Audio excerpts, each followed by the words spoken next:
pour aérer le sol avec une charrue. Cette aération pour permettre à mieux avoir un sol poreux. Mais cette porosité, elle est limitée. Il suffit d'une pluviométrie pour que le sol s'effondre. Et là, on ne peut plus stocker de l'eau. Et en plus de ça, ce labour, tous les techniciens savent qu'on est en train de créer quelque chose qui s'appelle la semelle de labour. Cette semelle de labour, aujourd'hui, c'est l'obstacle number one de la production des céréales.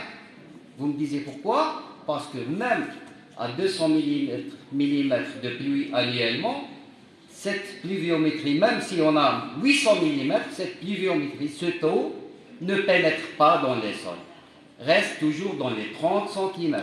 Et là, cette eau, elle est en face un ennemi qui est le soleil et la chaleur. Donc il s'évapore très rapidement. Fin de cycle de céréales pour produire les céréales, c'est-à-dire mois d'avril, mois de mai, là le sol est sec.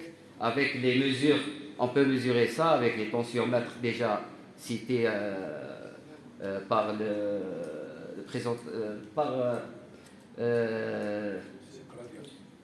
par l'intervenant précédent. Donc, on peut voir que le sol s'assèche très rapidement. Pourquoi? Parce que l'eau ne pénètre pas dans les profondeurs. Et cette eau de profondeur, on a besoin de cette eau dans les stades les plus tardifs de la céréale. Pourquoi? Parce que l'eau, une fois la surface elle est desséchée, l'eau revient des profondeurs. Mais avec la semelle de labour, on n'a pas ça. Donc, le labour, pour résoudre le problème physique du sol, c'est momentané et